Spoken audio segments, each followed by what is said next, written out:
تفہیم القرآن، روزانہ ایک رکوع، ترجمہ و تفسیر کے ساتھ قرآن کو سمجھیں۔ سبسکرائب کریں اور جڑے رہیں۔ بسم اللہ الرحمن الرحیم۔ مقدمہ۔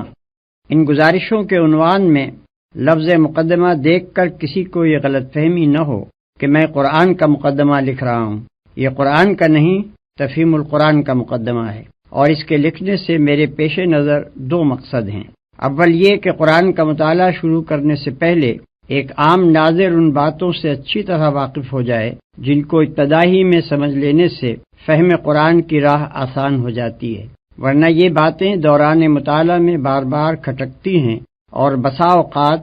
محض ان کو نہ سمجھنے کی وجہ سے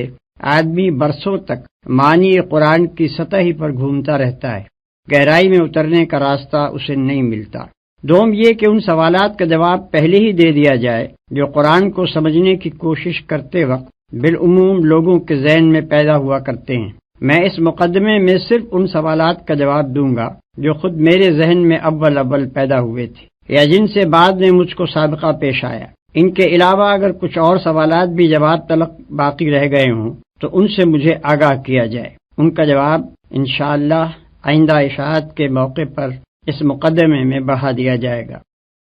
عام طور پر ہم جن کتابوں کے پڑھنے کے عادی ہیں ان میں ایک متعین موضوع پر معلومات، خیالات اور دلائل کو ایک خاص تصنیفی ترتیب کے ساتھ مسلسل بیان کیا جاتا ہے۔ اسی بنا پر جب ایک ایسا شخص جو قرآن سے ابھی تک اجنبی رہا ہے پہلی مرتبہ اس کتاب کے مطالعے کا ارادہ کرتا ہے تو وہ یہ توقع لیے ہوئے آگے بڑھتا ہے کہ کتاب ہونے کی حیثیت سے اس میں بھی عام کتابوں کی طرح پہلے موضوع کا تعین ہوگا، پھر اصل مضمون کو ابواب اور فصول میں تقسیم کر کے ترتیب بار ایک ایک مسئلے پر بحث کی جائے گی، اور اسی طرح زندگی کے ایک ایک شعبے کو بھی الگ الگ لے کر اس کے متعلق احکام و ہدایات سلسلہ وار درج ہوں گی۔ لیکن جب وہ کتاب کھول کر مطالعہ شروع کرتا ہے تو اسے یہاں اپنی توقع کے بالکل خلاف ایک دوسرے ہی انداز بیان سے سابقہ پیش آتا ہے جس سے وہ اب تک بالکل ناآشنا تھا۔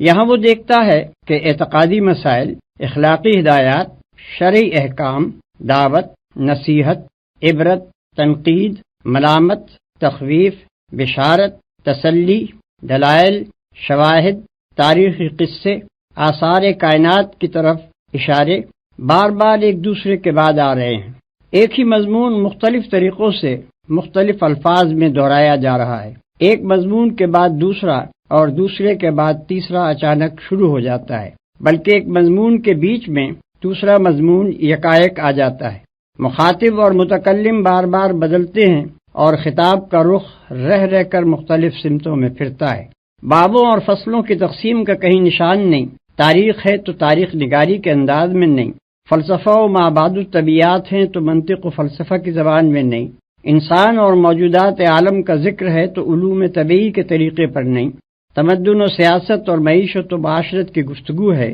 تو علوم عمران کے طرز پر نہیں، قانونی احکام اور اصول قانون کا بیان ہے تو مقننوں کے ڈھنگ سے بالکل مختلف، اخلاق کی تعلیم ہے تو فلسفہ اخلاق کے سارے لٹریچر سے اس کا انداز جدا۔ یہ سب کچھ اپنے سابق کتابی تصور کے خلاف پا کر آدمی پریشان ہو جاتا ہے اور اسے یوں محسوس ہونے لگتا ہے کہ یہ ایک غیر مرتب، غیر مربوط، منتشر کلام ہے جو اول سے لے کر آخر تک بے شمار چھوٹے بڑے مختلف شذرات پر مشتمل ہے، مگر مسلسل عبارت کی شکل میں لکھ دیا گیا ہے۔ مخالفانہ نقطہ نظر سے دیکھنے والا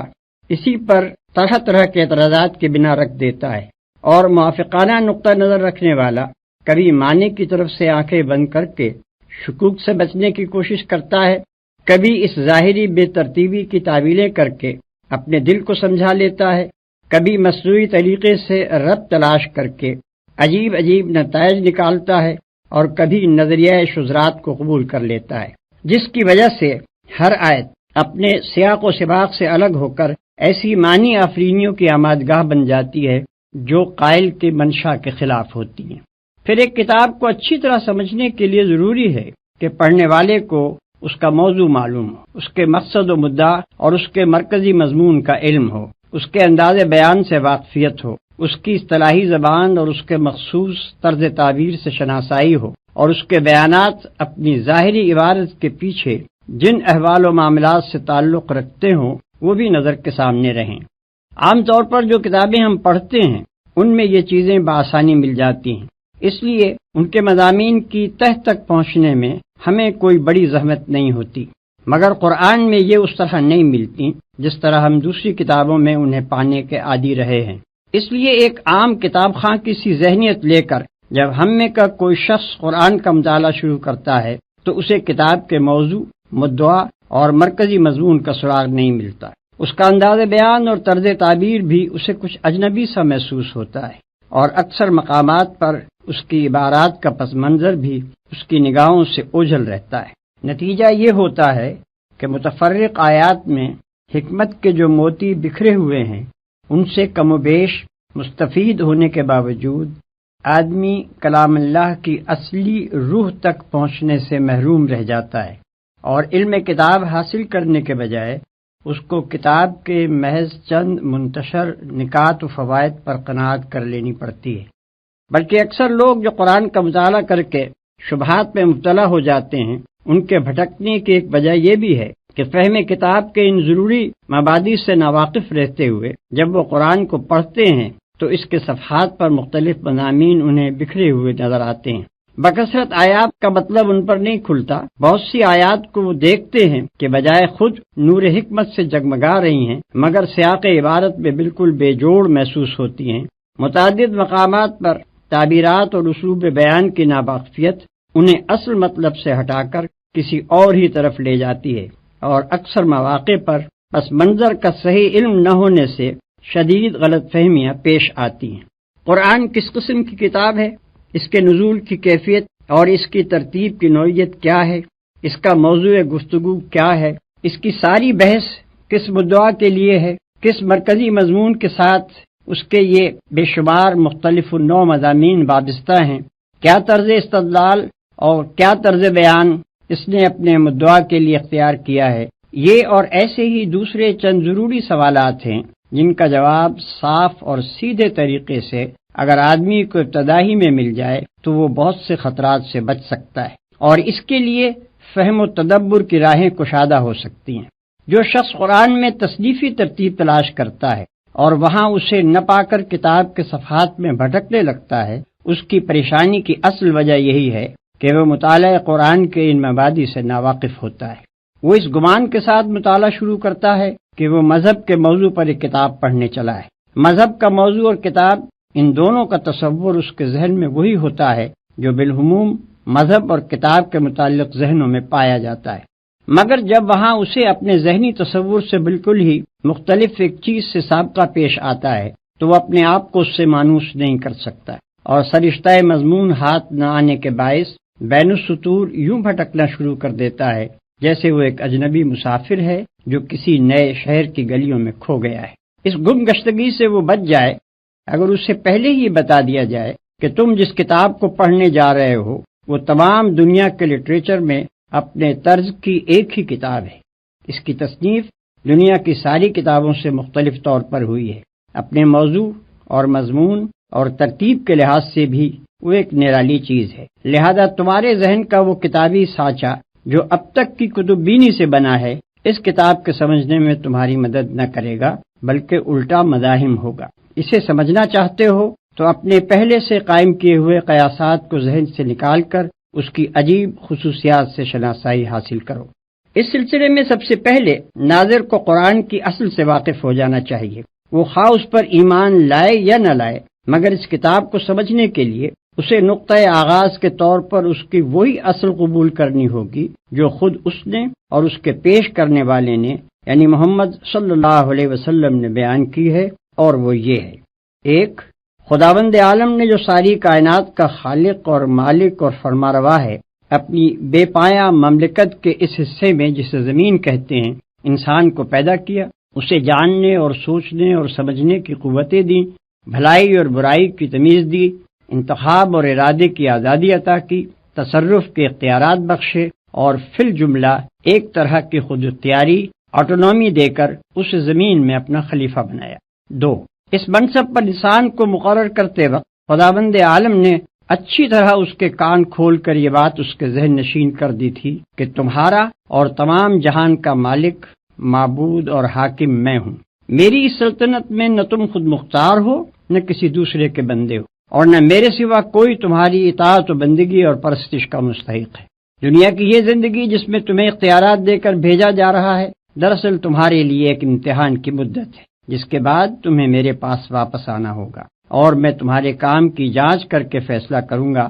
کہ تم میں سے کون امتحان میں کامیاب رہا ہے اور کون ناکام۔ تمہارے لیے صحیح رویہ یہ ہے کہ مجھے اپنا واحد معبود اور حاکم تسلیم کرو، جو ہدایت میں بھیجوں اس کے مطابق دنیا میں کام کرو، اور دنیا کو دارالامتحان سمجھتے ہوئے اس شعور کے ساتھ زندگی بسر کرو کہ تمہارا اصل مقصد میرے آخری فیصلے میں کامیاب ہونا ہے۔ اس کے برعکس تمہارے لیے ہر وہ رویہ غلط ہے جو اس سے مختلف ہو۔ اگر پہلا رویہ اختیار کرو گے جسے اختیار کرنے کے لیے تم آزاد ہو، تو تمہیں دنیا میں امن و اطمینان حاصل ہوگا، اور جب میرے پاس پلٹ کر آؤ گے تو میں تمہیں ابدی راحت و مسرت کا وہ گھر دوں گا جس کا نام جنت ہے۔ اور اگر کسی دوسرے رویے پر چلو گے جس پر چلنے کے لیے بھی تم کو آزادی دی ہے، تو دنیا میں تم کو فساد اور بے چینی کا مزہ چکھنا ہوگا، اور دنیا سے گزر کر عالم آخرت میں جب آؤ گے تو ابدی رنج و مصیبت کے اس گڑھے میں پھینک دیے جاؤ گے جس کا نام دوزخ ہے۔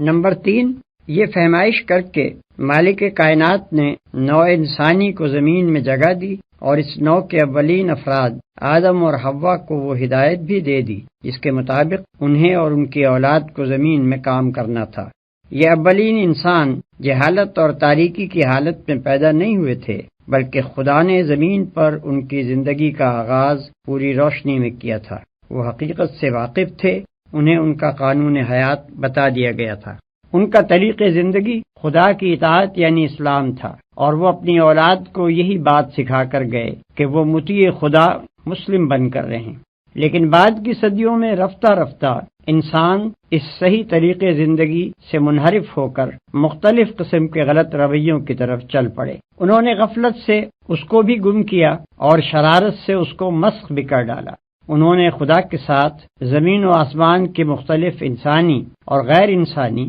خیالی اور مادی ہستیوں کو خدائی میں شریک ٹھہرا لیا۔ انہوں نے خدا کے دیے ہوئے علم حقیقت یعنی العلم میں طرح طرح کے اوہام اور نظریوں اور فلسفوں کی آمیزش کر کے بے شمار مذاہب پیدا کر لیے۔ انہوں نے خدا کے مقرر کیے ہوئے عادلانہ اصول اخلاق و تمدن شریعت کو چھوڑ کر یا بگاڑ کر اپنی خواہشات نفس اور اپنے تعصبات کے مطابق ایسے قوانین زندگی گھڑ لیے جن سے خدا کی زمین ظلم سے بھر گئی۔ نمبر 4، خدا نے جو محدود خود اختیاری انسان کو دی تھی اس کے ساتھ یہ بات مطابقت نہ رکھتی تھی کہ وہ اپنی تخلیقی مداخلت سے کام لے کر ان بگڑے ہوئے انسانوں کو زبردستی صحیح رویے کی طرف موڑ دیتا، اور اس نے دنیا میں کام کرنے کے لیے جو مہلت اس نوع کے لیے اور اس کی مختلف قوموں کے لیے مقرر کی تھی، اس کے ساتھ یہ بات بھی مطابقت نہ رکھتی تھی کہ اس بغاوت کے رونما ہوتے ہی وہ انسانوں کو ہلاک کر دیتا۔ پھر جو کام ابتدائے آفرینش سے اس نے اپنے ذمے لیا تھا وہ یہ تھا کہ انسان کی خود اختیاری کو برقرار رکھتے ہوئے اس کی مہلت عمل کے دوران میں اس کی رہنمائی کا انتظام وہ کرتا رہے گا۔ چنانچہ اپنی اس خود عائد کردہ ذمہ داری کو ادا کرنے کے لیے اس نے انسانوں ہی میں سے ایسے آدمیوں کو استعمال کرنا شروع کیا جو اس پر ایمان رکھنے والے اور اس کی رضا کی پیروی کرنے والے تھے۔ اس نے ان کو اپنا نمائندہ بنایا، اپنے پیغامات ان کے پاس بھیجے، ان کو علم حقیقت بخشا، انہیں صحیح قانون حیات عطا کیا، اور انہیں اس کام پر مامور کیا کہ بنی آدم کو اسی راہ راست کی طرف پلٹنے کی دعوت دیں جس سے وہ ہٹ گئے تھے۔ 5، یہ پیغمبر مختلف قوموں اور ملکوں میں اٹھتے رہے، ہزارہ برس تک ان کی آمد کا سلسلہ چلتا رہا، ہزارہ کی تعداد میں وہ مبعوث ہوئے۔ ان سب کا ایک ہی دین تھا، یعنی وہ صحیح رویہ جو اول روز ہی انسان کو بتا دیا گیا تھا۔ وہ سب ایک ہی ہدایت کے پیرو تھے، یعنی اخلاق و تمدن کے وہ ازلی و ابدی اصول جو آغاز ہی میں انسان کے لیے تجویز کر دیے گئے تھے، اور ان سب کا ایک ہی مشن تھا، یعنی یہ کہ اس دین اور اس ہدایت کی طرف اپنے ابنائے نو کو دعوت دیں۔ پھر جو لوگ اس دعوت کو قبول کر لیں ان کو منظم کر کے ایک ایسی امت بنائیں جو خود اللہ کے قانون کی پابند ہو، اور اس دنیا میں قانون الہی کی اطاعت قائم کرنے اور اس قانون کی خلاف ورزی روکنے کے لیے جد و جہد کرے۔ ان پیغمبروں نے اپنے اپنے دور میں اپنے اس مشن کو پوری خوبی کے ساتھ ادا کیا، مگر ہمیشہ یہی ہوتا رہا کہ انسانوں کی ایک کثیر تعداد تو ان کی دعوت قبول کرنے پر آمادہ ہی نہ ہوئی، اور جنہوں نے اسے قبول کر کے امت مسلمہ کی حیثیت اختیار کی وہ رفتہ رفتہ خود بگڑتے چلے گئے، حتیٰ کہ ان میں سے بعض امتیں ہدایت الہی کو بالکل ہی گم کر بیٹھیں اور بعض نے خدا کے ارشادات کو اپنی تحریفات اور آمیزشوں سے مسخ کر دیا۔ 6۔ آخر کار خداوند عالم نے سرزمین عرب میں محمد صلی اللہ علیہ وسلم کو اسی کام کے لیے مبعوث کیا جس کے لیے پچھلے انبیاء آتے رہے تھے۔ ان کے مخاطب عام انسان بھی تھے اور پچھلے انبیاء کے بگڑے ہوئے پیرو بھی۔ سب کو صحیح رویے کی طرف دعوت دینا، سب کو اثرنو خدا کی ہدایت پہنچا دینا، اور جو اس دعوت و ہدایت کو قبول کریں انہیں ایک ایسی امت بنا دینا ان کا کام تھا جو ایک طرف خود اپنی زندگی کا نظام خدا کی ہدایت پر قائم کرے اور دوسری طرف دنیا کی اصلاح کے لیے جد و جہد کرے۔ اسی دعوت اور ہدایت کی کتاب یہ قرآن ہے جو اللہ نے محمد صلی اللہ علیہ وسلم پر نازل فرمائی۔ قرآن کی یہ اصل معلوم ہو جانے کے بعد ناظرین کے لیے یہ سمجھنا آسان ہو جاتا ہے کہ اس کتاب کا موضوع کیا ہے، اس کا مرکزی مضمون کیا ہے اور اس کا مدعا کیا ہے۔ اس کا موضوع انسان ہے، اس اعتبار سے کہ بلحاظ حقیقت نفس الامری اس کی فلاح اور اس کا خسران کس چیز میں ہے۔ اس کا مرکزی مضمون یہ ہے کہ ظاہر بینی یا قیاس آرائی یا خواہش کی غلامی کے سبب سے انسان نے خدا اور نظام کائنات اور اپنی ہستی اور اپنی دنیاوی زندگی کے متعلق جو نظریات قائم کیے ہیں اور ان نظریات کی بنا پر جو رویے اختیار کر لیے ہیں وہ سب حقیقت نفس الامری کے لحاظ سے غلط اور نتیجے کے اعتبار سے خود انسان ہی کے لیے تباہ کن ہیں۔ حقیقت وہ ہے جو انسان کو خلیفہ بناتے وقت خدا نے خود بتا دی تھی، اور اس حقیقت کے لحاظ سے انسان کے لیے وہی رویہ درست اور خوش انجام ہے جسے پچھلے صفحات میں ہم صحیح رویے کے نام سے بیان کر چکے ہیں۔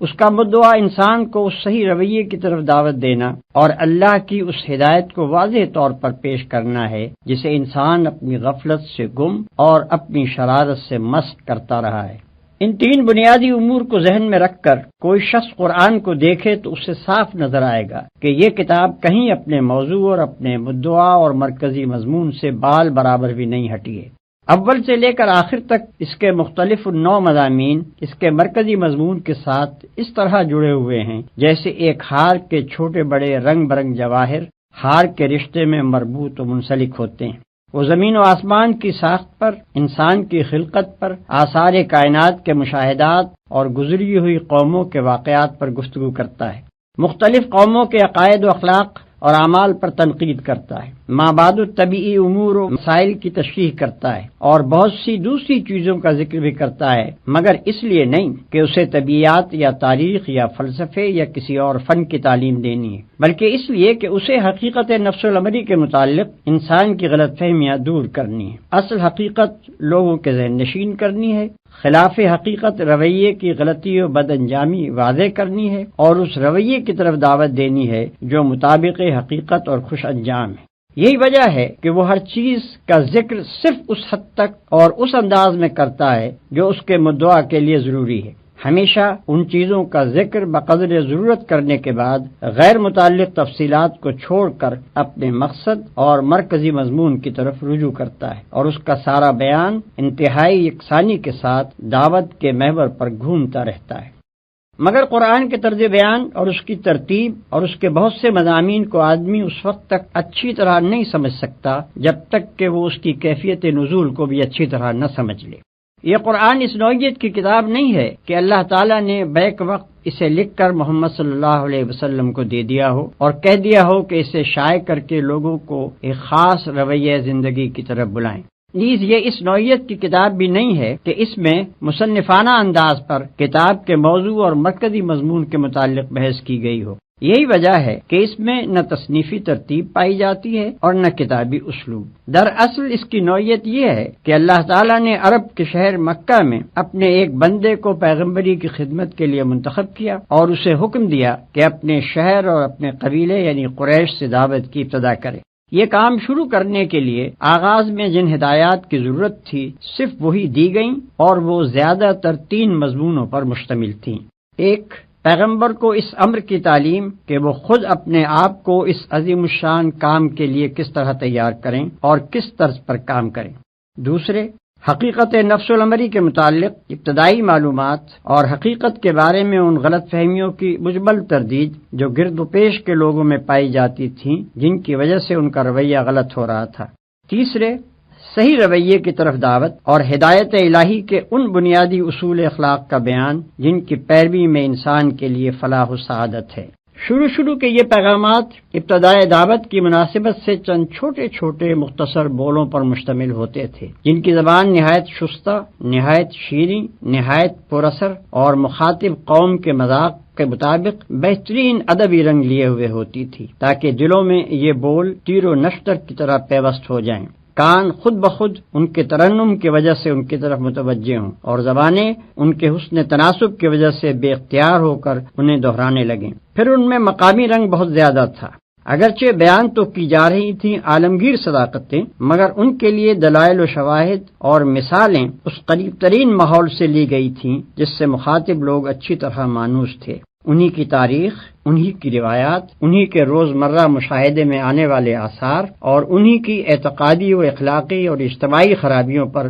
ساری گفتگو تھی تاکہ وہ اس سے اثر لے سکیں۔ دعوت کا یہ ابتدائی مرحلہ تقریباً 4-5 سال تک جاری رہا، اور اس مرحلے میں نبی صلی اللہ علیہ وسلم کی تبلیغ کا رد عمل 3 صورتوں میں ظاہر ہوا۔ 1، چند صالح آدمی اس دعوت کو قبول کر کے امت مسلمہ بننے کے لیے تیار ہو گئے۔ 2، ایک کثیر تعداد جہالت یا خود غرضی یا آبائی طریقے کی محبت کے سبب سے مخالفت پر آمادہ ہو گئی۔ 3، مکے اور قریش کی حدود سے نکل کر اس نئی دعوت کی آواز نسبتاً زیادہ وسیع حلقے میں پہنچنے لگی۔ یہاں سے اس دعوت کا دوسرا مرحلہ شروع ہوتا ہے، اور اس مرحلے میں اسلام کی اس تحریک اور پرانی جاہلیت کے درمیان ایک سخت جاگسل کشمکش برپا ہوئی، جس کا سلسلہ 8-9 سال تک چلتا رہا، نہ صرف مکے میں، نہ صرف قبیلہ قریش میں، بلکہ عرب کے بیشتر حصوں میں بھی جو لوگ پرانی جاہلیت کو برقرار رکھنا چاہتے تھے وہ اس تحریک کو بزور مٹا دینے پر تل گئے۔ انہوں نے اسے دبانے کے لیے سارے حربے استعمال کر ڈالے، جھوٹا پروپیگنڈا کیا، الزامات اور شبہات اور اعتراضات کی بوچھاڑ کی، عوام الناس کے دلوں میں طرح طرح کی وسوسہ اندازیاں کی، ناواقف لوگوں کو نبی صلی اللہ علیہ وسلم کی بات سننے سے روکنے کی کوششیں کی، اسلام قبول کرنے والوں پر نہایت وحشیانہ ظلم و ستم ڈھائے، ان کا معاشی اور معاشرتی مقاطع کیا، اور ان کو اتنا تنگ کیا کہ ان میں سے بہت سے لوگ 2 دفعہ اپنے گھر چھوڑ کر حبش کی طرف ہجرت کرنے پر مجبور ہوئے، اور بالآخر تیسری مرتبہ ان سب کو مدینے کی طرف ہجرت کرنی پڑی۔ لیکن اس شدید اور روز افزوں مزاحمت کے باوجود یہ تحریک پھیلتی چلی گئی۔ مکے میں کوئی خاندان اور کوئی گھر ایسا نہ رہا جس کے کسی نہ کسی فرد نے اسلام قبول نہ کر لیا ہو۔ بیشتر مخالفین اسلام کی دشمنی میں شدت اور تلخی کی وجہ یہی تھی کہ ان کے اپنے بھائی، بھتیجے، بیٹے، بیٹیاں، بہنیں اور بہنوئی دعوت اسلام کے نہ صرف پیرو بلکہ جانثار حامی ہو گئے تھے، اور ان کے اپنے دل و جگر کے ٹکڑے ہی ان سے برسر پیکار ہونے کو تیار تھے۔ پھر لطف یہ ہے کہ جو لوگ پرانی جاہلیت سے ٹوٹ کر اس نوخیز تحریک کی طرف آ رہے تھے وہ پہلے بھی اپنی سوسائٹی کے بہترین لوگ سمجھے جاتے تھے، اور اس تحریک میں شامل ہونے کے بعد وہ اتنے نیک، اتنے راست باز اور اتنے پاکیزہ اخلاق کے انسان بن جاتے تھے کہ دنیا اس دعوت کی برتری محسوس کیے بغیر رہ نہیں سکتی تھی جو ایسے لوگوں کو اپنی طرف کھینچ رہی تھی اور انہیں یہ کچھ بنا رہی تھی۔ اس طویل اور شدید کشمکش کے دوران میں اللہ تعالی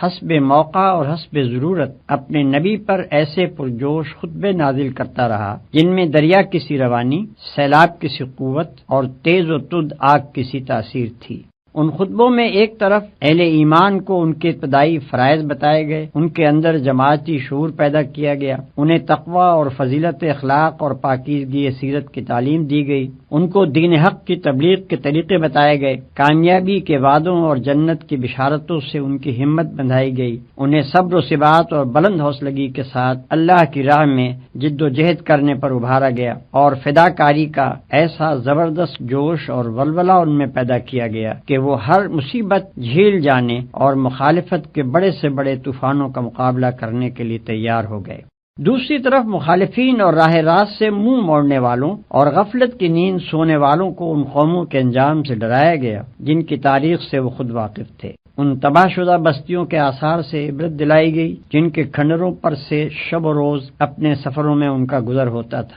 توحید اور آخرت کی دلیلیں ان کھلی کھلی نشانیوں سے دی گئیں جو رات دن زمین اور آسمان میں ان کی آنکھوں کے سامنے نمایاں تھیں، اور جن کو وہ خود اپنی زندگی میں بھی ہر وقت دیکھتے اور محسوس کرتے تھے۔ شرک اور دعوی خود مختاری اور انکار آخرت اور تقلید آبائی کی غلطیاں ایسے بیان دلائل سے وعدے کی گئیں جو دل کو لگنے اور دماغ میں اتر جانے والے تھے۔ پھر ان کے ایک ایک شبے کو رفع کیا گیا، ایک ایک اعتراض کا معقول جواب دیا گیا، ایک ایک الجھن جس میں وہ خود پڑے ہوئے تھے یا دوسروں کو الجھانے کی کوشش کرتے تھے صاف کی گئی، اور ہر طرف سے گھیر کر جاہلیت کو ایسا تنگ پکڑا گیا کہ عقل و خرد کی دنیا میں اس کے لیے ٹھہرنے کی کوئی جگہ باقی نہ رہی۔ اس کے ساتھ پھر ان کو خدا کے غضب اور قیامت کی ہولناکیوں اور جہنم کے عذاب کا خوف دلایا گیا۔ ان کے برے اخلاق اور غلط طرز زندگی اور جاہلانہ رسوم اور حق دشمنی اور مومن آزاری پر انہیں ملامت کی گئی، اور اخلاق و تمدن کے وہ بڑے بڑے بنیادی اصول ان کے سامنے پیش کیے گئے جن پر ہمیشہ سے خدا کی پسندیدہ صالح تہذیبوں کی تعمیر ہوتی چلی آ رہی ہے۔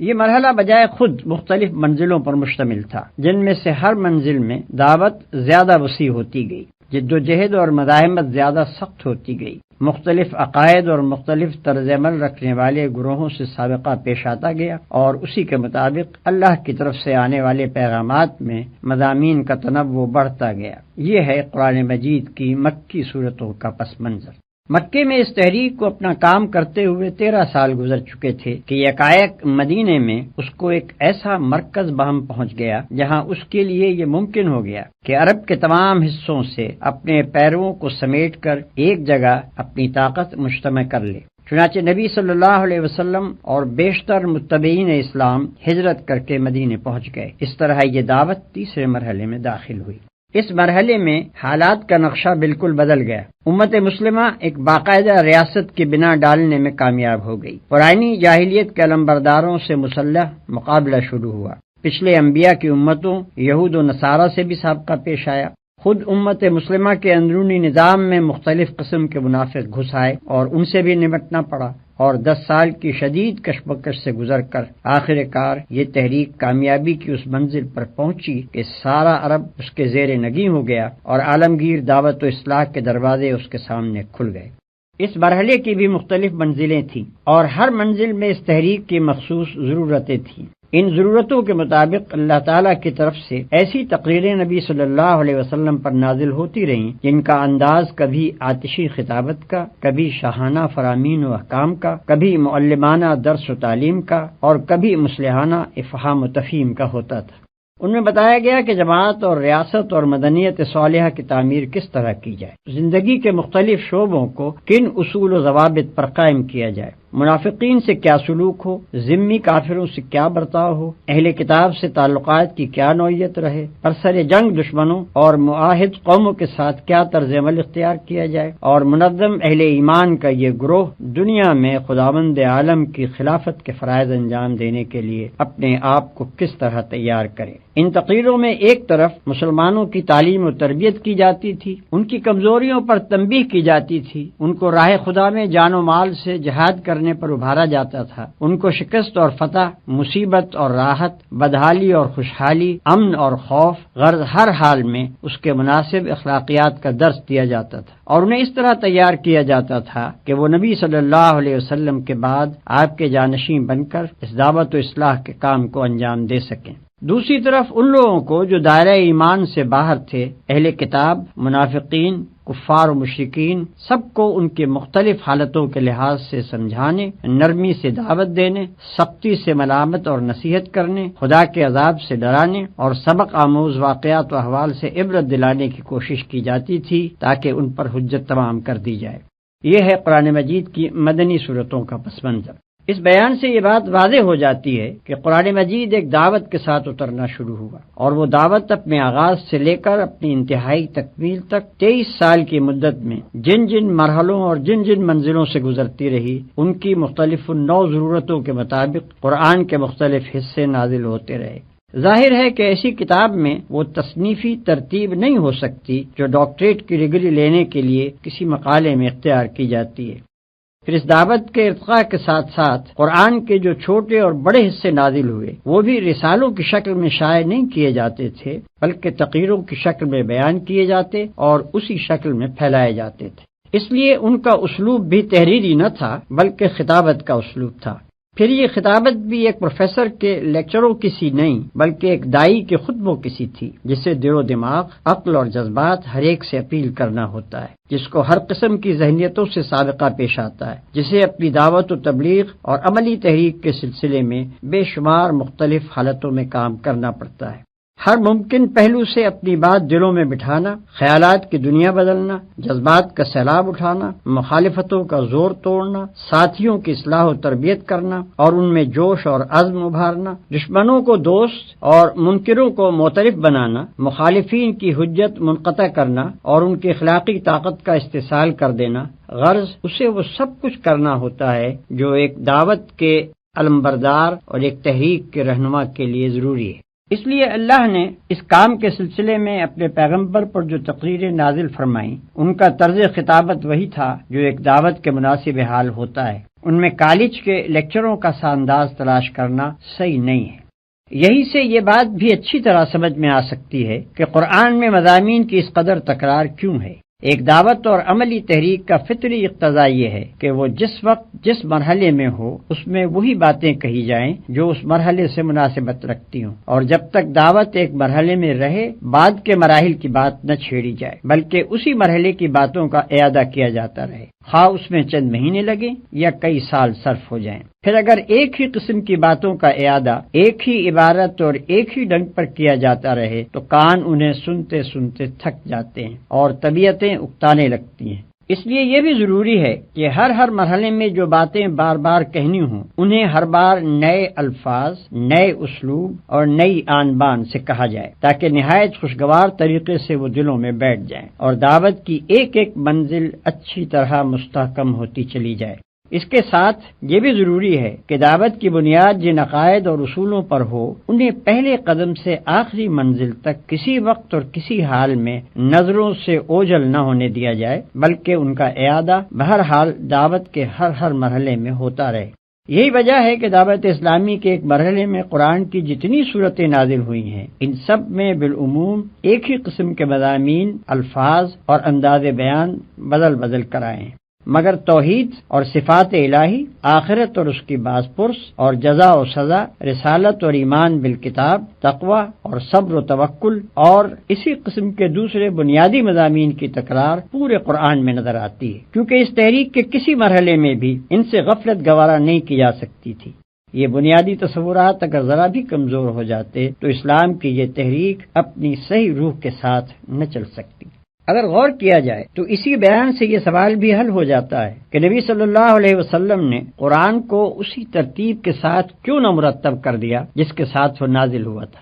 اوپر آپ کو معلوم ہو چکا ہے کہ 23 سال تک قرآن کا نزول اس ترتیب سے ہوتا رہا جس ترتیب سے دعوت کا آغاز اور اس کا ارتقاء ہوا۔ اب یہ ظاہر ہے کہ دعوت کی تکمیل کے بعد ان نازل شدہ اجزاء کے لیے وہ ترتیب کسی طرح درست نہ ہو سکتی تھی جو صرف ارتقاء دعوت ہی کے ساتھ مناسبت رکھتی تھی۔ اب تو ان کے لیے ایک دوسری ہی ترتیب درکار تھی جو تکمیل دعوت کے بعد کی صورتحال کے لیے زیادہ مناسب ہو، کیونکہ ابتدا میں اس کے مخاطب اول وہ لوگ تھے جو اسلام سے ناآشنائے محض تھے، اس لیے اس وقت بالکل نقطۂ آغاز سے تعلیم و تلقین شروع کی گئی، مگر تکمیل دعوت کے بعد اس کے مخاطب اول وہ لوگ ہو گئے جو اس پر ایمان لا کر ایک امت بن چکے تھے اور اس کام کو جاری رکھنے کے ذمہ دار قرار پائے تھے جسے پیغمبر نے نظریے اور عمل عمل دونوں حیثیتوں سے مکمل کر کے ان کے حوالے کیا تھا۔ اب لامحالہ مقدم چیز یہ ہو گئی کہ پہلے یہ لوگ خود اپنے فرائض سے، اپنے قوانین حیات سے اور ان فتنوں سے جو پچھلے پیغمبروں کی امتوں میں رونما ہوتے رہے ہیں اچھی طرح واقف ہو لیں، پھر اسلام سے بیگانہ دنیا کے سامنے خدا کی ہدایت پیش کرنے کے لیے آگے بڑھیں۔ علاوہ بری قرآن مجید جس طرز کی کتاب ہے اسے اگر آدمی اچھی طرح سمجھ لے تو اس پر خود ہی یہ حقیقت منکشف ہو جائے گی کہ ایک ایک طرح کے مضامین کو ایک ایک جگہ جمع کرنا اس کتاب کے مزاج ہی سے مطابقت نہیں رکھتا۔ اس کے مزاج کا تو تقاضا یہی ہے کہ اس کے پڑھنے والے کے سامنے مدنی مرحلے کی باتیں مکی دور والی تعلیم کے درمیان اور مکی مرحلے کی باتیں مدنی دور والی تقریروں کے درمیان اور ابتدا کی گفتگویں آخر کی تلقینات کے بیچ میں اور آخری دور کی ہدایات آغاز کار کی تعلیمات کے پہلو میں بار بار آتی چلی جائیں، تاکہ اسلام کا پورا منظر اور جامع نقشہ اس کی نگاہ میں رہے اور کسی وقت بھی وہ یک رخا نہ ہونے پائے۔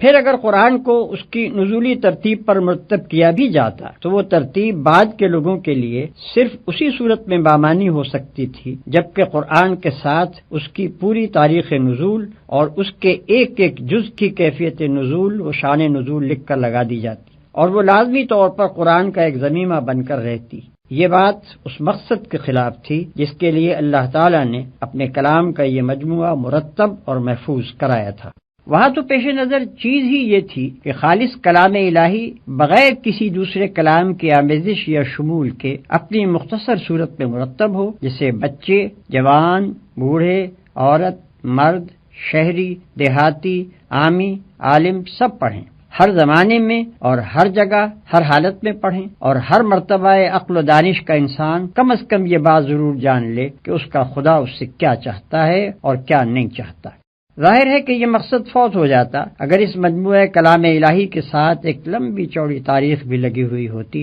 اور اس کی تلاوت بھی لازم کر دی جاتی۔ حقیقت یہ ہے کہ قرآن کی موجودہ ترتیب پر جو لوگ اعتراض کرتے ہیں وہ اس کتاب کے مقصد و مدعا سے صرف نابلد ہی نہیں ہیں بلکہ کچھ اس غلط فہمی میں بھی مبتلا معلوم ہوتے ہیں کہ یہ کتاب محض علم تاریخ اور فلسفہ عمران کے طلبہ ہی کے لیے نازل ہوئی ہے۔ ترتیب قرآن کے سلسلے میں یہ بات بھی ناظرین کو معلوم ہو جانی چاہیے کہ یہ ترتیب بعد کے لوگوں کی دی ہوئی نہیں ہے بلکہ خود اللہ تعالیٰ کی ہدایت کے تحت نبی صلی اللہ علیہ وسلم ہی نے قرآن کو اس طرح مرتب فرمایا تھا۔ قاعدہ یہ تھا کہ جب کوئی صورت نازل ہوتی تو آپ اسی وقت اپنے کاتبوں میں سے کسی کو بلاتے اور اس کو ٹھیک ٹھیک قلم بند کرانے کے بعد ہدایت فرما دیتے کہ یہ صورت فلاں سورہ کے بعد اور فلاں سورہ سے پہلے رکھی جائے۔ اسی طرح اگر قرآن کا کوئی ایسا حصہ نازل ہوتا جس کو مستقل صورت بنانا پیش نظر نہ ہوتا تو آپ ہدایت فرما دیتے کہ اسے فلاں سورہ میں فلاں مقام پر درج کیا جائے۔ پھر اسی ترتیب سے آپ خود بھی نماز میں اور دوسرے مواقع پر قرآن مجید کی تلاوت فرماتے تھے اور اسی ترتیب کے مطابق صحابہ کرام بھی اس کو یاد کرتے تھے۔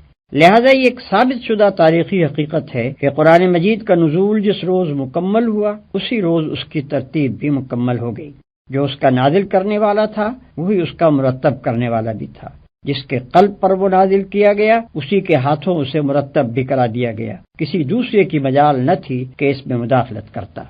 چونکہ نماز ابتدائی سے مسلمانوں پر فرض تھی اور واضح رہے کہ 5 وقتہ نماز تو بعثت کے کئی سال بعد فرض ہوئی، لیکن نماز بجائے خود اول روز ہی سے فرض تھی۔ اسلام کی کوئی سات کبھی ایسی نہیں گزری ہے جس میں نماز فرض نہ ہو، اور تلاوت قرآن کو نماز کا ایک ضروری جز قرار دیا گیا تھا۔ اس لیے نزول قرآن کے ساتھ ہی مسلمانوں میں حفظ قرآن کا سلسلہ جاری ہو گیا، اور جیسے جیسے قرآن اترتا گیا مسلمان اس کو یاد بھی کرتے چلے گئے۔ اس طرح قرآن کی حفاظت کا انحصار صرف کھجور کے ان پتوں اور ہڈی اور جھلی کے ان ٹکڑوں ہی پر نہ تھا جن پر نبی صلی اللہ علیہ وسلم اپنے کاتبوں سے اس کو قلم بند کرایا کرتے تھے، بلکہ وہ اترتے ہی 20 پھر سینکڑوں پھر ہزاروں پھر لاکھوں دلوں پر نقش ہو جاتا تھا، اور کسی شیطان کے لیے اس کا امکان ہی نہ تھا کہ اس میں ایک لفظ کا بھی رد و بدل کر سکے۔ نبی صلی اللہ علیہ وسلم کی وفات کے بعد جب عرب میں ارتداد کا طوفان اٹھا اور اس کے فرو کرنے کے لیے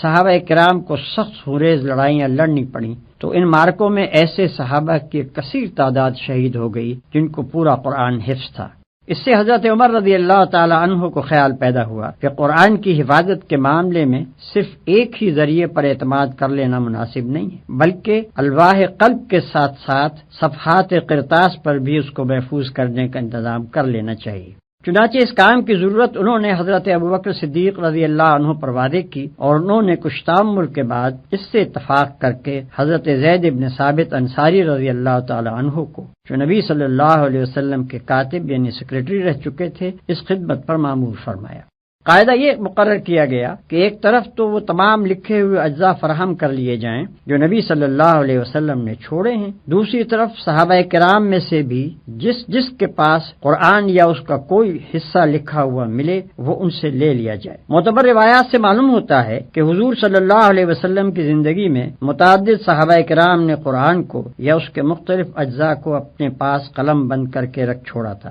چنانچہ اس سلسلے میں حضرات عثمان، علی، عبداللہ ابن مسعود، عبداللہ ابن عمر بن عاص، سالم مولا حذیفہ، زید بن ثابت، معاذ بن جبل، ابی بن کعب اور ابو زید قیس بن سکن رضی اللہ عنہم کے ناموں کی تصریح ملتی ہے۔ اور پھر حفاظ قرآن سے بھی مدد لی جائے اور ان تینوں ذرائع کی متفقہ شہادت پر کامل صحت کا اطمینان کرنے کے بعد قرآن کا ایک ایک لفظ مصحف میں ثبت کیا جائے۔ اس تجویز کے مطابق قرآن مجید کا ایک مستند نسخہ تیار کر کے ام المومنین حضرت حفصہ رضی اللہ عنہا کے ہاں رکھوا دیا گیا، اور لوگوں کو عام اجازت دے دی گئی کہ جو چاہے اس کی نقل کرے اور جو چاہے اس سے مقابلہ کر کے اپنے نسخے کی تصحیح کر لے۔ عرب میں مختلف علاقوں اور قبیلوں کی بولیوں میں ویسے ہی فرق پائے جاتے تھے جیسے ہمارے ملک میں شہر کی بولی اور ضلع کی بولی میں فرق ہے۔ حالانکہ زبان سب کی وہی ایک اردو یا پنجابی یا بنگالی وغیرہ ہے۔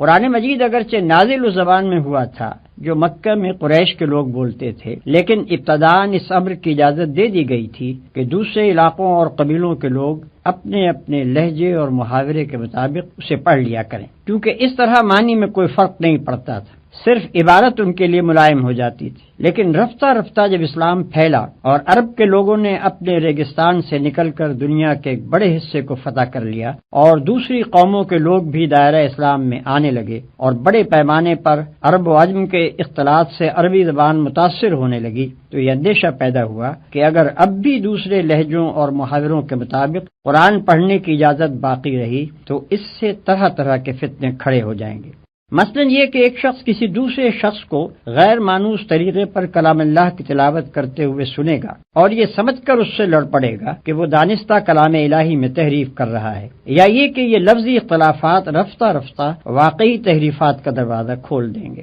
یا یہ کہ عرب و عجم کے اختلاط سے جن لوگوں کی زبان بگڑے گی وہ اپنی بگڑی ہوئی زبان کے مطابق قرآن میں تصرف کر کے اس کے حسن کلام کو بگاڑ دیں گے۔ ان وجوہ سے حضرت عثمان رضی اللہ عنہ نے صحابہ کرام رضوان اللہ تعالی علیہم اجمعین کے مشورے سے یہ طے کیا کہ تمام ممالک اسلامیہ میں صرف اس معیاری نسخہ قرآن کی نقلیں شائع کی جائیں جو حضرت ابوبکر رضی اللہ عنہ کے حکم سے ضبط تحریر میں لایا گیا تھا، اور باقی تمام دوسرے لہجوں اور محاوروں پر لکھے ہوئے مصاحف کی اشاعت ممنوع قرار دے دی جائے۔ آج جو قرآن ہمارے ہاتھوں میں ہے یہ ٹھیک اسی مصحف صدیقی کے مطابق ہے جس کی نقلیں حضرت عثمان رضی اللہ عنہ نے سرکاری اہتمام سے تمام دیار و امسار میں بھجوائی تھیں۔ اس وقت بھی دنیا میں متعدد مقامات پر قرآن کے وہ مستند نسخے موجود ہیں۔ کسی کو اگر قرآن کی محفوظیت میں ذرہ برابر بھی شک ہو تو وہ اپنا اطمینان اس طرح کر سکتا ہے کہ مغربی افریقہ میں کسی کتاب فروش سے قرآن کا ایک نسخہ خریدے اور جاوا میں کسی حافظ سے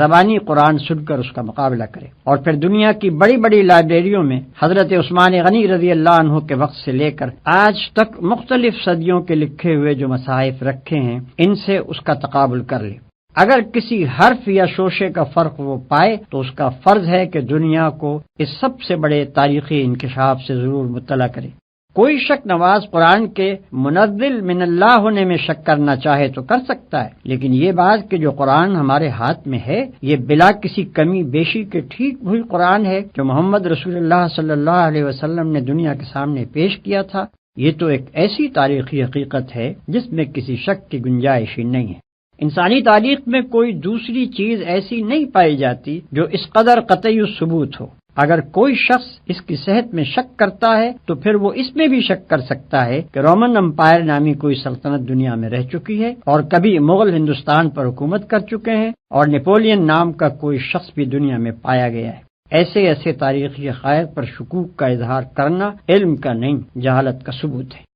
قرآن ایک ایسی کتاب ہے جس کی طرف دنیا میں بے شمار انسان بے شمار مقاصد لے کر رجوع کرتے ہیں۔ ان سب کی ضروریات اور اغراض کو پیش نظر رکھ کر کوئی مشورہ دینا آدمی کے لیے ممکن نہیں ہے۔ طالبوں کے اس ہجوم میں مجھ کو صرف ان لوگوں سے دلچسپی ہے جو اس کو سمجھنا چاہتے ہیں اور یہ معلوم کرنے کے خواہش مند ہیں کہ یہ کتاب انسان کے مسائل زندگی میں اس کی کیا رہنمائی کرتی ہے۔ ایسے لوگوں کو میں یہاں طریقے مطالعہ قرآن کے بارے میں کچھ مشورے دوں گا اور کچھ ان مشکلات کو حل کرنے کی کوشش کروں گا جو بالعموم انسان کو اس معاملے میں پیش آتی ہیں۔ کوئی شخص چاہے قرآن پر ایمان رکھتا ہو یا نہ رکھتا ہو، بہرحال اگر وہ اس کتاب کو فی الواقع سمجھنا چاہتا ہے تو اولین کام اسے یہ کرنا چاہیے کہ اپنے ذہن کو پہلے سے قائم کیے ہوئے تصورات اور نظریات سے اور موافقانہ یا مخالفانہ اغراض سے جس حد تک ممکن ہو خالی کر لے اور سمجھنے کا خالص مقصد لے کر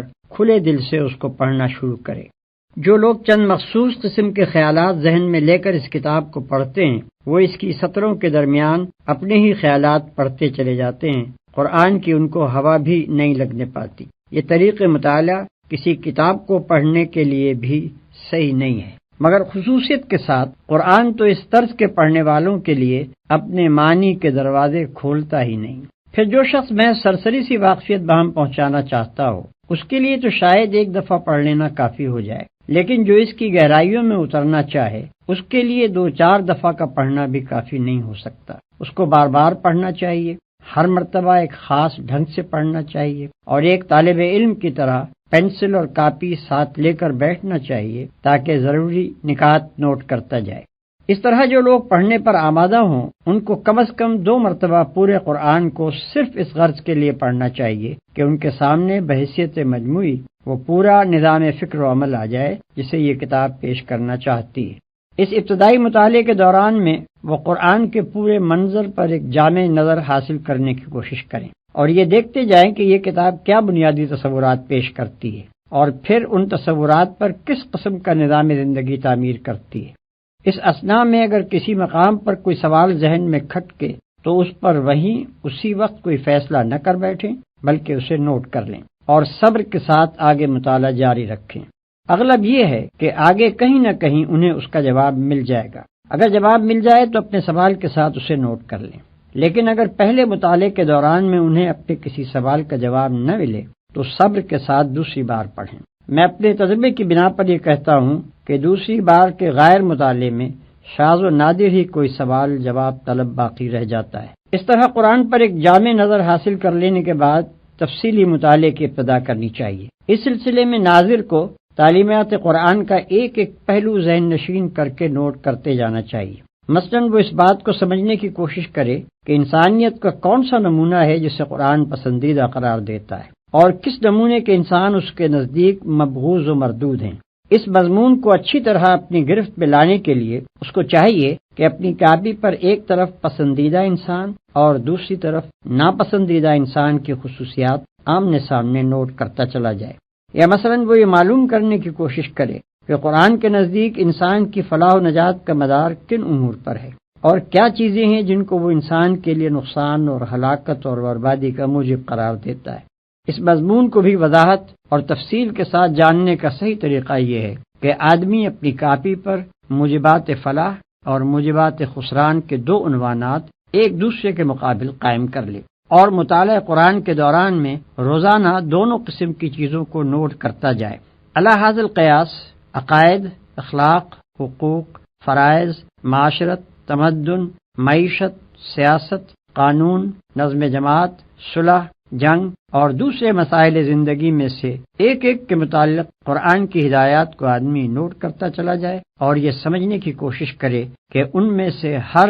شعبے کی مجموعی شکل کیا بنتی ہے اور پھر ان سب کو ملا کر جوڑ دینے سے پورا نقشہ زندگی کس قسم کا بنتا ہے۔ پھر جب آدمی کسی خاص مسئلہ زندگی کے بارے میں تحقیق کرنا چاہے کہ قرآن کا نقطہ نظر اس کے متعلق کیا ہے، تو اس کے لیے عمدہ طریقہ یہ ہے کہ پہلے وہ اس مسئلے کے متعلق قدیم و جدید لٹریچر کا گہرا مطالعہ کر کے واضح طور پر یہ معلوم کر لے کہ اس مسئلے کے بنیادی نکات کیا ہیں، انسان نے اب تک اس پر کیا سوچا اور سمجھا ہے، کیا امور اس میں تصفیہ طلب ہیں اور کہاں جا کر انسانی فکر کی گاڑی اٹک جاتی ہے۔ اس کے بعد انہی تصفیہ طلب مسائل کو نگاہ میں رکھ کر آدمی کو قرآن کا مطالعہ کرنا چاہیے۔ میرا تجربہ ہے کہ اس طرح جب آدمی کسی مسئلے کی تحقیق کے لیے قرآن پڑھنے بیٹھتا ہے تو اسے ایسی آیتوں میں اپنے سوالات کا جواب ملتا ہے جنہیں وہ اس سے پہلے 20 مرتبہ پڑھ چکا ہوتا ہے، اور کبھی اس کے حاشیہ خیال میں بھی یہ بات نہیں آتی کہ یہاں یہ مضمون بھی چھپا ہوا ہے۔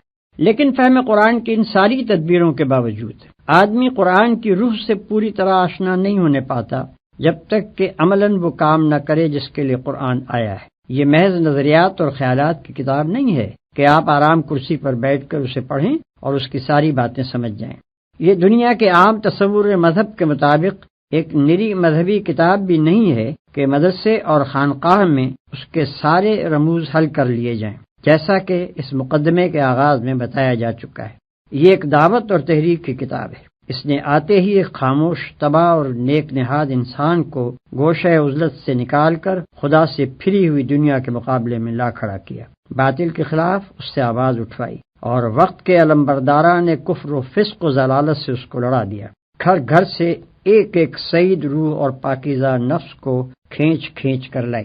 اور دائی حق کے جھنڈے تلے ان سب کو اکٹھا کیا۔ گوشے گوشے سے ایک ایک فتنہ جو اور فساد پرور کو بھڑکا کر اٹھایا اور حامیان حق سے ان کی جنگ کرائی۔ ایک فرد واحد کی پکار سے اپنا کام شروع کر کے خلافت الہیہ کے قیام تک پورے 23 سال یہی کتاب اس عظیم الشان تحریک کی رہنمائی کرتی رہی، اور حق و باطل کی اس طویل و جانگسل کشمکش کے دوران میں ایک ایک منزل اور ایک ایک مرحلے پر اسی نے تخریب کے ڈھنگ اور تعمیر کے نقشے بتائے۔ اب بھلا یہ کیسے ممکن ہے کہ آپ سرے سے نزاع کفر و دین اور مارکہ اسلام و جاہلیت کے میدان میں قدم ہی نہ رکھیں، اور اس کشمکش کی کسی منزل سے گزرنے کا آپ کو اتفاق ہی نہ ہوا ہو، اور پھر محض قرآن کے الفاظ پڑھ پڑھ کر اس کی ساری حقیقتیں آپ کے سامنے بے نقاب ہو جائیں؟ اسے تو پوری طرح آپ اسی وقت سمجھ سکتے ہیں جب اسے لے کر اٹھیں اور دعوت اللہ کا کام شروع کریں، اور جس طرح یہ کتاب ہدایت دیتی جائے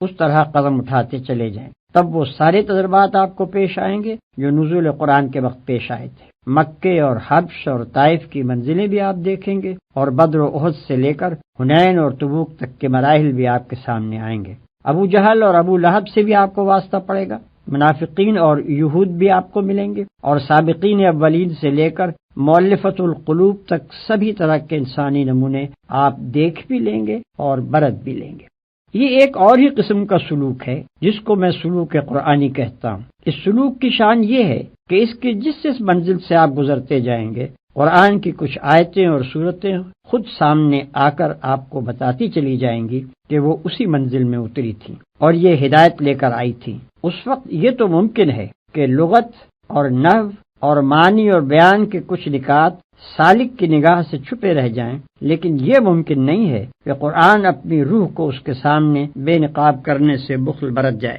پھر اسی کلیے کے مطابق قرآن کے احکام، اس کی اخلاقی تعلیمات، اس کی معاشی اور تمدنی ہدایات اور زندگی کے مختلف پہلوؤں کے بارے میں اس کے بتائے ہوئے اصول و قوانین آدمی کی سمجھ میں اس وقت تک آ ہی نہیں سکتے جب تک کہ وہ عملاً ان کو برت کر نہ دیکھے۔ نہ وہ فرد اس کتاب کو سمجھ سکتا ہے جس نے اپنی انفرادی زندگی کو اس کی پیروی سے آزاد کر رکھا ہو، اور نہ وہ قوم اس سے آشنا ہو سکتی ہے جس کے سارے ہی اجتماعی ادارے اس کی بنائی ہوئی روش کے خلاف چل رہے ہیں۔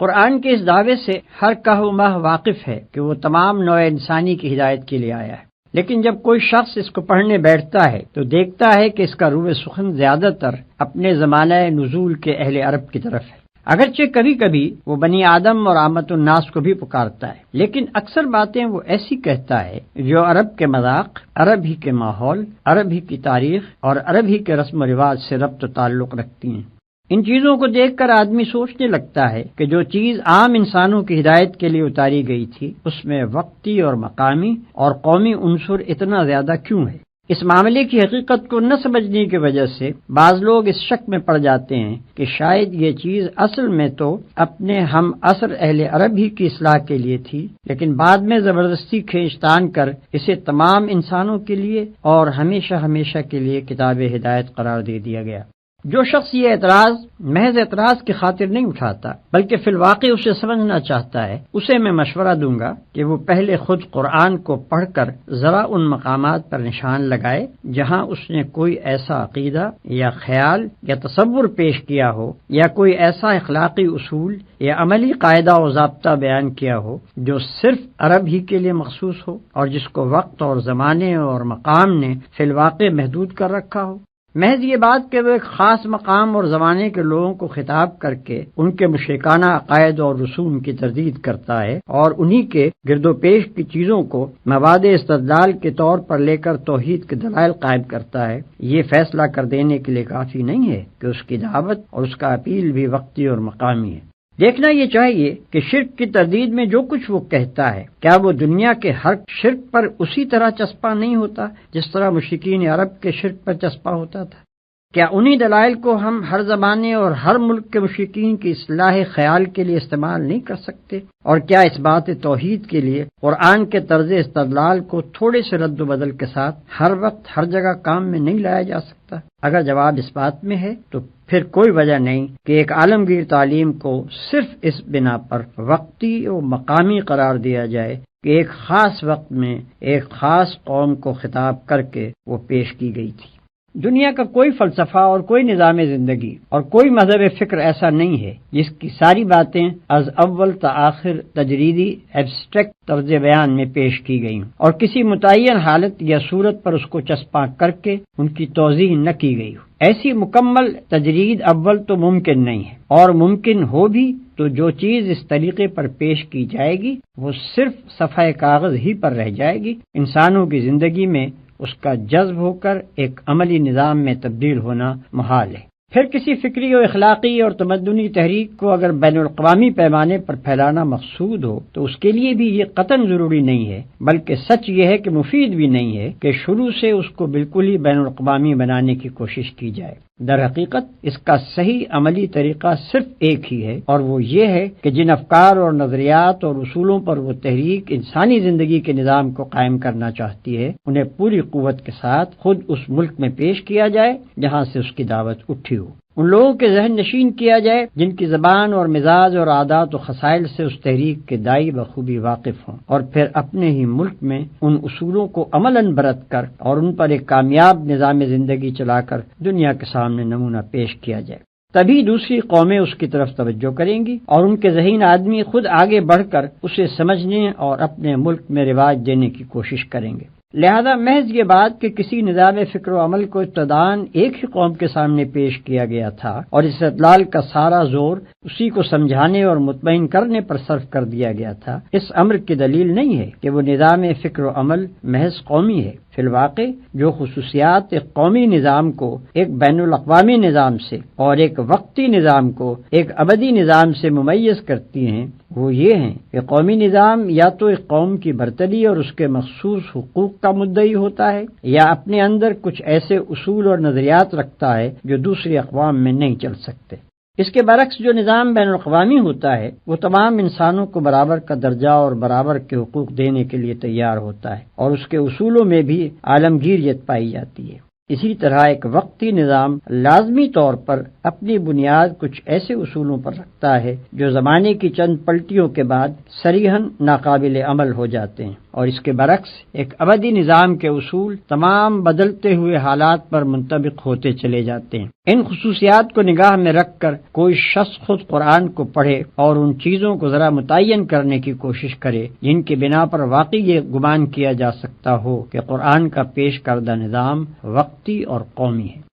قرآن کے متعلق یہ بات بھی ایک عام ناظر کے کان میں پڑی ہوئی ہوتی ہے کہ یہ ایک مفصل ہدایت نامہ اور ایک کتاب عین ہے، مگر جب وہ اسے پڑھتا ہے تو اس میں معاشرت اور تمدن اور سیاست اور معیشت وغیرہ کے تفصیلی احکام و ضوابط اس کو نہیں ملتے۔ بلکہ وہ دیکھتا ہے کہ نماز اور زکوٰۃ جیسے فرائض کے متعلق بھی جن پر قرآن بار بار اس قدر زور دیتا ہے، اس نے کوئی ایسا ضابطہ تجویز نہیں کیا ہے جس میں تمام ضروری احکام کی تفصیل درج ہو۔ یہ چیز بھی آدمی کے ذہن میں خلجان پیدا کرتی ہے کہ آخر یہ کس معنی میں ہدایت نامہ ہے۔ اس معاملے میں ساری الجھن صرف اس لیے پیدا ہوتی ہے کہ آدمی کی نگاہ سے حقیقت کا ایک پہلو بالکل اوجھل رہ جاتا ہے، یعنی یہ کہ خدا نے صرف کتاب ہی نازل نہیں کی تھی بلکہ ایک پیغمبر بھی مبعوث فرمایا تھا۔ اگر اصل اسکیم یہ ہو کہ بس ایک نقشہ تعمیر لوگوں کو دے دیا جائے اور لوگ اس کے مطابق خود عمارت بنا لیں، تو اس صورت میں بلا شبہ تعمیر کے ایک ایک جز کی تفصیل ہم کو ملنی چاہیے۔ لیکن جب تعمیری ہدایات کے ساتھ ایک انجینئر بھی سرکاری طور پر مقرر کر دیا جائے اور وہ ان ہدایات کے مطابق ایک عمارت بنا کر کھڑی کر دے، تو پھر انجینئر اور اس کی بنائی ہوئی عمارت کو نظر انداز کر کے صرف نقشے ہی میں تمام جزیات کی تفصیل تلاش کرنا اور پھر اسے نہ پا کر نقشے کی ناتمامی کا شکوہ کرنا غلط ہے۔ قرآن جزیات کی کتاب نہیں ہے بلکہ اصول اور کلیات کی کتاب ہے۔ اس کا اصل کام یہ ہے کہ نظام اسلامی کی فکری اور اخلاقی بنیادوں کو پوری وضاحت کے ساتھ نہ صرف پیش کرے بلکہ عقلی استدلال اور جذباتی اپیل دونوں کے ذریعے سے خوب مستحکم بھی کر دے۔ اب رہی اسلامی زندگی کی عملی صورت، تو اس معاملے میں وہ انسان کی رہنمائی اس طریقے سے نہیں کرتا کہ زندگی کے ایک ایک پہلو کے متعلق تفصیلی ضابطے اور قوانین بتائے، بلکہ وہ ہر شعبہ زندگی کے حدود اربع بتا دیتا ہے اور نمایاں طور پر چند گوشوں میں سنگ نشان کھڑے کر دیتا ہے جو اس بات کا تعین کر دیتے ہیں کہ اللہ تعالیٰ کی مرضی کے مطابق ان شعبوں کی تشکیل و تعمیر کن خطوط پر ہونی چاہیے۔ ان ہدایات کے مطابق عملاً اسلامی زندگی کی صورت گری کرنا نبی صلی اللہ علیہ وسلم کا کام تھا۔ انہیں معمور ہی اس لیے کیا گیا تھا کہ دنیا کو اس انفرادی سیرت و کردار اور اس معاشرے اور ریاست کا نمونہ دکھا دیں جو قرآن کے دیے ہوئے اصولوں کی عملی تعبیر و تفسیر ہو۔ ایک اور سوال جو بالعموم لوگوں کے ذہن میں کھٹکتا ہے وہ یہ ہے کہ ایک طرف تو قرآن ان لوگوں کی انتہائی مذمت کرتا ہے جو کتاب اللہ کے آ جانے کے بعد تفرقے اور اختلاف میں پڑ جاتے ہیں اور اپنے دین کے ٹکڑے کر ڈالتے ہیں، اور دوسری طرف قرآن کے احکام کی تعبیر و تفسیر میں صرف متاخرین ہی نہیں، ائمہ اور تابعین اور خود صحابہ تک کے درمیان اتنے اختلافات پائے جاتے ہیں کہ شاید کوئی ایک بھی احکامی آیت ایسی نہ ملے گی جس کی ایک تفسیر بالکل متفق علیہ ہو۔ کیا یہ سب لوگ اس مذمت کے مصداق ہیں جو قرآن میں وارد ہوئی ہیں؟ اگر نہیں تو پھر وہ کون سا تفرقہ و اختلاف ہے جس سے قرآن منع کرتا ہے؟ یہ ایک نہایت وسیع الاطراف مسئلہ ہے جس پر مفصل بحث کرنے کا یہ موقع نہیں ہے۔ یہاں قرآن کے ایک عامی طالب علم کی الجھن دور کرنے کے لیے صرف اتنا اشارہ کافی ہے کہ قرآن اس صحت بخش اختلاف رائے کا مخالف نہیں ہے جو دین میں متفق اور اسلامی نظام جماعت میں متحد رہتے ہوئے محض احکام و قوانین کی تعبیر میں مخلصانہ تحقیق کی بنا پر کیا جائے، بلکہ وہ مذمت اس اختلاف کی کرتا ہے جو نفسانیت اور کج نگاہی سے شروع ہو اور فرقہ بندی و نزاع باہمی تک نوبت پہنچا دے۔ یہ دونوں قسم کے اختلاف نہ اپنی حقیقت میں یکساں ہیں اور نہ اپنے نتائج میں ایک دوسرے سے کوئی مشابہت رکھتے ہیں کہ دونوں کو ایک ہی لکڑی سے ہانک دیا جائے۔ پہلی قسم کا اختلاف تو ترقی کی جان اور زندگی کی روح ہے۔ وہ ہر اس سوسائٹی میں پایا جائے گا جو عقل و فکر رکھنے والے لوگوں پر مشتمل ہو۔ اس کا پایا جانا زندگی کی علامت ہے، اور اس سے خالی صرف وہی سوسائٹی ہو سکتی ہے جو ذہین انسانوں سے نہیں بلکہ لکڑی کے کندوں سے مرکب ہو۔ رہا دوسری قسم کا اختلاف تو ایک دنیا جانتی ہے کہ اس نے جس گروہ میں بھی سر اٹھایا اس کو پراگندہ کر کے چھوڑا۔ اس کا رونما ہونا صحت کی نہیں بلکہ مرض کی علامت ہے، اور اس کے نتائج کبھی کسی امت کے حق میں بھی مفید نہیں ہو سکتے۔ ان دونوں قسم کے اختلافات کا فرق واضح طور پر یوں سمجھیے کہ ایک صورت تو وہ ہے جس میں خدا اور رسول کی اطاعت پر جماعت کے سب لوگ متفق ہوں، احکام کا ماخذ بھی بالاتفاق قرآن و سنت کو مانا جائے، اور پھر دو عالم کسی جزوی مسئلے کی تحقیق میں یا دو قاضی کسی مقدمے کے فیصلے میں ایک دوسرے سے اختلاف کریں، مگر ان میں سے کوئی بھی نہ تو اس مسئلے کو اور اس میں اپنی رائے کو مدار دین بنائے اور نہ اس سے اختلاف کرنے والے کو دین سے خارج قرار دے، بلکہ دونوں اپنے اپنے دلائل دے کر اپنی حد تک تحقیق کا حق ادا کر دیں، اور یہ بات رائے عام پر یا اگر عدالتی مسئلہ ہو تو ملک کی آخری عدالت پر، یا اگر اجتماعی معاملہ ہو تو نظام جماعت پر چھوڑ دیں کہ وہ دونوں رائےوں میں سے جس کو چاہیں قبول کریں یا دونوں کو جائز رکھیں۔ دوسری صورت یہ ہے کہ اختلاف سرے سے دین کی بنیادوں ہی میں کر ڈالا جائے، یا یہ کہ کوئی عالم یا صوفی یا مفتی یا متکلم یا لیڈر کسی ایسے مسئلے میں جس کو خدا اور رسول نے دین کا بنیادی مسئلہ قرار نہیں دیا تھا ایک رائے اختیار کرے اور خواہ مخواہ کھینچ تان کر اس کو دین کا بنیادی مسئلہ بنا ڈالے، اور پھر جو اس سے اختلاف کرے اس کو خارج از دین و ملت قرار دے، اور اپنے حامیوں کا ایک جتھا بنا کر کہے کہ اصل امت مسلمہ بس یہ ہے اور باقی سب جہنمی ہیں، اور ہانک پکار کر کہے کہ مسلم ہے تو بس اس جتھے میں آ جا ورنہ تو مسلم ہی نہیں ہے۔ قرآن نے جہاں کہیں بھی اختلاف و فرقہ بندی کی مخالفت کی ہے اس سے اس کی مراد یہ دوسری قسم کا اختلاف ہی ہے۔ رہا پہلی قسم کا اختلاف تو اس کی متعدد مثالیں خود نبی صلی اللہ علیہ وسلم کے سامنے پیش آ چکی تھیں، اور آپ نے صرف یہی نہیں کہ اس کو جائز رکھا بلکہ اس کی تحسین بھی فرمائی، اس لیے کہ وہ اختلاف تو اس بات کا پتہ دیتا ہے کہ جماعت میں غور و فکر اور تحقیق و تجسس اور فہم و تفقع کی صلاحیتیں موجود ہیں، اور جماعت کے ذہین لوگوں کو اپنے دین سے اور اس کے احکام سے دلچسپی ہے، اور ان کی ذہانتیں اپنے مسائل زندگی کا حل دین کے باہر نہیں بلکہ اس کے اندر ہی تلاش کرتی ہیں، اور جماعت بحیثیت مجموعی اس زرین قاعدے پر عامل ہے کہ اصول میں متفق رہ کر اپنی وحدت برقرار رکھے، اور پھر اپنے اہل علم و فکر کو صحیح حدود کے اندر تحقیق و اجتہاد کی آزادی دے کر ترقی کے مواقع بھی باقی رکھے۔ ھذا ما عندی والعلم عند اللہ علیہ توکلت و الیہ انیب۔ اس مقدمے میں تمام ان مسائل کا استقصاء کرنا میرے پیش نظر نہیں ہے جو مطالعہ قرآن کے دوران میں ایک ناظر کے ذہن میں پیدا ہوتے ہیں، اس لیے کہ ان سوالات کا بیشتر حصہ ایسا ہے جو کسی نہ کسی آیت یا صورت کے سامنے آنے پر ذہن کو کھٹکتا ہے، اور اس کا جواب تفہیم القرآن میں برسر موقع دے دیا گیا ہے۔ لہذا ایسے سوالات کو چھوڑ کر میں نے یہاں صرف ان جامع مسائل سے بحث کی ہے جو بحیثیت مجموعی پورے قرآن سے تعلق رکھتے ہیں۔ ناظرین کرام سے میری درخواست ہے کہ صرف اس مقدمے کو دیکھ کر ہی اس کے تشنا ہونے کا فیصلہ نہ کر دیں، بلکہ پوری کتاب کو دیکھنے کے بعد اگر ان کے ذہن میں کچھ سوالات جواب طلب باقی رہ جائیں یا کسی سوال کے جواب کو وہ ناکافی پائیں تو مجھے اس سے مطلع فرمائیں۔ اگر آپ کو یہ ویڈیو پسند آئی ہو تو اسے لائک کریں، دوسروں تک پہنچانے کے لیے شیئر کریں، اور مزید ایسی ہی معلوماتی ویڈیوز کے لیے ہمارے چینل عبد المالک ہاشمی کو سبسکرائب ضرور کریں۔ نئی اپڈیٹس کے لیے بیل آئیکن دبائیں تاکہ آپ کو ہماری ہر نئی ویڈیو بر وقت مل سکے۔ آپ کی حوصلہ افزائی ہمیں مزید بہترین مواد بنانے میں مدد دے گی۔ شکریہ۔